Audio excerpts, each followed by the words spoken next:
Hello student, मैं Nishu classes में आपका स्वागत करती हूँ। आज का हमारा टॉपिक है क्वाड्रिलेटरल। क्लास 9th के लिए है ये टॉपिक। आज इसका फर्स्ट पार्ट हम पढ़ने जा रहे हैं। ठीक है। क्वाड्रिलेटरल को जो ज्योमेट्री में क्वाड्रिलेटरल है, इसे पढ़ने से पहले मैंने जैसे आपको ट्राइंगल से पहले बताया था कि कुछ बेसिक चीज़ें आपको जाननी ज़रूरी है। अगर आपको बेस पता चल जाएगा तो आप कैसे भी क्वेश्चंस को आप प्रूफ कर सकते हैं। वैसे इसके लिए भी मैं आपको कहती हूँ कि आपको क्वाड्रिलेटरल या कोई भी ज्योमेट्री पढ़नी है तो उससे पहले बेस पता होना चाहिए। तो आइए पहले हम क्वाड्रिलेटरल के कुछ बेस ही देखते हैं। क्वाड्रिलेटरल मतलब चतुर्भुज। चतुर्भुज के प्रकार आपको पता होगा, आप छोटी क्लासेस से भी पढ़ते आ रहे। चतुर्भुज 6 प्रकार के होते हैं।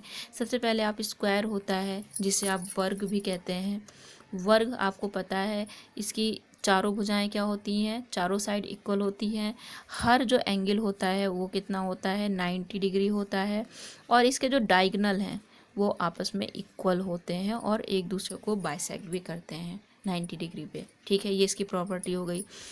जो रेक्टेंगल होता है, इसके आमने सामने की जो साइड होती हैं वो इक्वल होती हैं और पैरेलल होती हैं। ये इसके पैरेलल, ये इसके पैरेलल और इक्वल, और साथ ही हर एंगल 90 डिग्री होता है। और इसके भी जो डायगोनल हैं वो एक दूसरे को बाइसेक्ट करते हैं, मतलब ये इसके इक्वल और ये इसके इक्वल होता है। ठीक है। आपका आगे है रोम्बस, मतलब इसको हम समचतुर्भुज कहते हैं। समचतुर्भुज। समचतुर्भुज मतलब इसकी चारों भुजाएं बराबर हों, चारों साइड इक्वल हों। तो इसमें क्या खास होती है, चारों साइड तो इसकी इक्वल होती है, बट इसके सामने आमने सामने के कोण जो होते हैं वो बराबर होते हैं, एंगल वो बराबर होते हैं। ये इसके बराबर, ये इसके बराबर। और साथ में हाँ, जो डायगोनल होते हैं वो एक दूसरे को बाइसेक्ट करते हैं, मतलब ये इसके इक्वल, ये इसके इक्वल होता है। ठीक है। अच्छा, अब नेक्स्ट देखिए आपके पास में क्या है। यहाँ पे सारे जो डायगोनल हैं वो सारे इक्वल होते हैं, ये भी आपस में सब इक्वल होते हैं। अच्छा, यहाँ देखिए क्या है, इसको बोलते हैं पैरेललोग्राम, मतलब समांतर चतुर्भुज कहते हैं। समांतर चतुर्भुज। इसकी क्या खासियत होती है, इसके आमने सामने की जो साइड्स होती हैं वो पैरेलल होती हैं और इक्वल होती हैं। और जैसे ये इसके इक्वल और पैरेलल है, ये इसके इक्वल एंड पैरेलल है। इसके जो डायगोनल है वो एक दूसरे को बाइसेक्ट तो करते हैं, मतलब ये इसके इक्वल होती है, ये इसके इक्वल होते हैं। ठीक है। अच्छा, इसके बाद में आपके पास में है ट्रेपेजियम, जिसको आप बोलते हैं समलंब। समलंब बोलते हैं इसको आप। समलंब की क्या खासियत होती है कि इसकी दो जो साइड्स होती हैं आमने, ये वाली, ये पैरेलल होती हैं और ये दो नॉन पैरेलल, मतलब दो समांतर भुजाएं होती हैं, दो असमांतर होती हैं।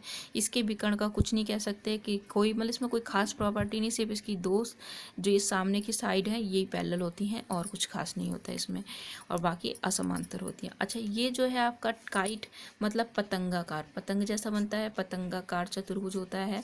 तो इसमें देखिए ये इसके इक्वल होता है, ये इसके इक्वल होता है। इसमें भी जो डायगोनल होते हैं वो इंटरसेक्ट नहीं करते हैं। तो आप ये है। अब देखिए, ये तो आपको बेसिक पता ही होगा और थोड़ा सा मैंने भी आपको इंट्रोडक्शन दे दिया। अब इसके बेसिस पे आपके पास एक्सरसाइज में देखिए क्वेश्चंस कैसे प्रूफ करने हैं।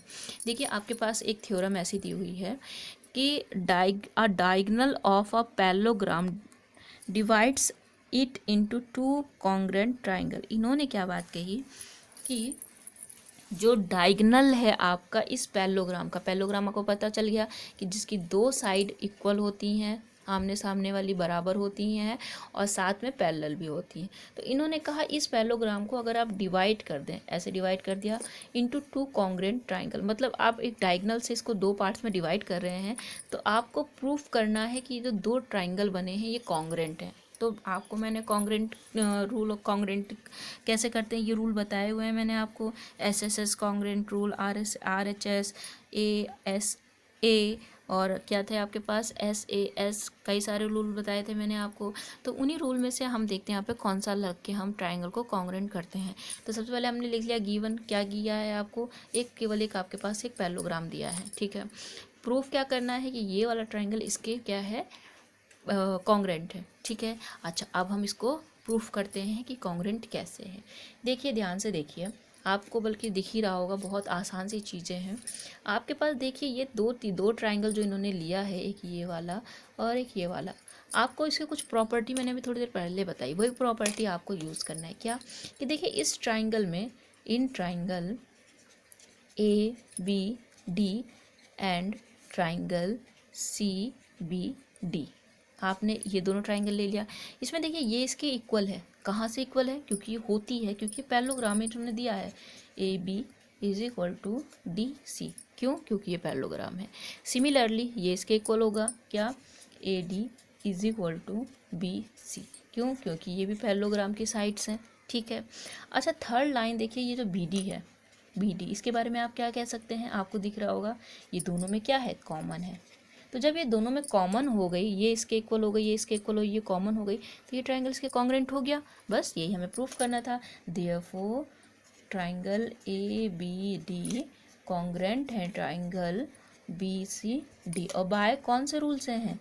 क्योंकि हमने तीनों साइड लिए, इसलिए SSS रूल। बस ये आपका प्रूफ हो गया। यही आपको प्रूफ करना था कि ये आपका कैसे ट्राइंगल है, ये दोनों ही कॉन्ग्रुएंट है। और कॉन्ग्रुएंट आपने बता दिया है, बहुत इजी है। अच्छा, एक और देख लेते हैं। देखिए, एक और थ्योरम है आपके पास, the diagonal of a parallelogram. आपके पास ये डायगोनल जो है पैरेललोग्राम के बाइसेक्ट ईच अदर। ये जो डायगोनल है, ये एक दूसरे को बाइसेक्ट करते हैं, मतलब ये इसके इक्वल, ये इसके इक्वल है, ये आपको प्रूफ करना है। फिर से मैं आपको वही बात बोलूँगी, कभी भी साइड या डायगोनल की ही साइड दी हो या एंगल, आपको कुछ भी इक्वल करना हो तो आप कॉन्ग्रुएंट, ज्योमेट्री में हमेशा कॉन्ग्रुएंट की बात करेंगे, हम कॉन्ग्रुएंट करेंगे। जैसे ही हम कॉन्ग्रुएंट करेंगे आपकी सारी चीज़ें इक्वल आ जाएंगी। कैसे आएंगी? देखिए, सबसे पहले आपके पास जो दिया है आपने लिख लिया। आपको प्रूफ तो जो करना है वो ये है कि OB is equal to OD and OA is equal to OC, ये लिख लिया आपने। इसके बाद क्या दिया है आपको प्रूफ क्या करना है? आप देखिए, प्रूफ जो भी करना है, ये प्रूफ करना है आपको, तो हम प्रूफ लेके चलते हैं। मैंने ये दो ट्राइंगल लिया, एक ये वाला और एक ये वाला, मतलब AOD ले लिया और एक OBC ले लिया है। इसमें क्या खास है? देखिए, बिकॉज ये इसके पैरेलल है, तो इसलिए ये वाला एंगल इसके इक्वल होगा। क्यों होगा? अल्टरनेट एंगल होते हैं। आपको पता है, जब दो लाइनें पैरेलल होती है, तीसरी जो ट्रांसवर्सल लाइन होती है उसे काटती है, तो वो एंगल इसके इक्वल होता है। क्योंकि देखिए Z बन रहा है, ध्यान से देखिए, तो यहाँ पे ये क्या हो गया? आपका अल्टरनेट एंगल हो गया। सिमिलरली आपको पता है ये वाला एंगल इसके इक्वल होगा, क्योंकि ये भी तो पैरेलल लाइन है और ये भी इसे कट कर रही है। तो देखिए Z बन रहा है ये ऐसे में, तो ये भी इसके इक्वल होगा। और तीसरी चीज़ क्या है? ये वाली साइड इसके इक्वल होगी। क्यों? क्योंकि ये पैरेललोग्राम है, इन्होंने दिया है। तो देखिए, तीन चीज़ें आपके पास हो गई, एंगल, साइड, एंगल। तो एंगल, साइड, एंगल से आपका ये ट्राइंगल क्या हो गया? कॉन्ग्रुएंट हो गया। और जैसे ही ट्राइंगल कॉन्ग्रुएंट हो गया तो बाय CPCT आप इस ट्राइंगल की ये वाली साइड इसके इक्वल हो जाएगी, इस ट्राइंगल की ये साइड इसके इक्वल हो जाएगी। इसलिए आपने प्रूफ कर लिया बाय CPCT। देखिए कितने आसान है, सब कुछ दिया होता है, बस आपको थोड़ा सा कंसंट्रेट होकर अपना दिमाग लगाना होता है। तो इस तरह से आप कर सकते हैं। अब आपकी एक्सरसाइज का एक क्वेश्चन बताती हूँ, बाकी आप ट्राई कीजिएगा। एक ऐसा क्वेश्चन है जो आपको 101%, चाहे हाफ ईयरली एग्जाम में चाहे फाइनल एग्जाम में अक्सर पूछा जाता है आपसे। यहाँ क्या है? The angle of a quadrilateral are the ratio in the ratio 3, ratio 5, ratio 9, ratio 13 find the all angles of the quadrilateral। देखिए, आपके पास एक चतुर्भुज के कोणों का अनुपात दिया है। कितने चतुर्भुज में कितने कोण होंगे? 4 होंगे। चारों का रेशियो दे दिया आपके पास में 3, ratio 5, ratio 9, ratio 13 दिया हुआ है। तो आपको क्या निकालना है? सारे एंगल्स निकालने। देखिए, रेशियो दिया है और हमें ओरिजिनल जो एंगल है वो निकालने हैं। तो हम क्या काम कर लेंगे? हम पहले जब भी आपको रेशियो दिखे आप उसे कंप्लीट एंगल मान के x उसके साथ इंक्लूड कर देना। मैंने आपको पहले भी बताया था जब हमने हीरोज फॉर्मूला पढ़ा था। देखिए, यहाँ पे जैसे फर्स्ट, यहाँ पे क्या है? फर्स्ट एंगल क्या होगा आपका? 3 है, तो 3x मान लिया आपने। सेकंड 5x हो जाएगा, third 9x and 13x fourth हो जाएगा। अब आपको पता है सम कितना होता है इसका? 360 होता है किसी भी क्वाड्रिलेटरल का। तो हमारे ये चारों एंगल ये हैं, हमने इसका सम 360 कर दिया। यहाँ से आपने x की वैल्यू निकाल दी जो कि 12 डिग्री आ गई, 12 डिग्री। अब आप फर्स्ट एंगल कैसे निकालेंगे? इसमें 12 से मल्टीप्लाई कर देंगे, तो 3 × 12 तो 36 हो गया। सेकंड कैसे होगा? 5 × 12 मीन्स 60 हो गया। थर्ड कितना होगा आपका? Third 9 × 12 108 degree. एंड फोर्थ कितना है? 13x, 13 × 12 मतलब 156 डिग्री आपका आ गया। तो ये आपके वो 4 एंगल हैं जो आपको निकालने थे। बहुत इंपॉर्टेंट क्वेश्चन है, बहुत ही ज़्यादा।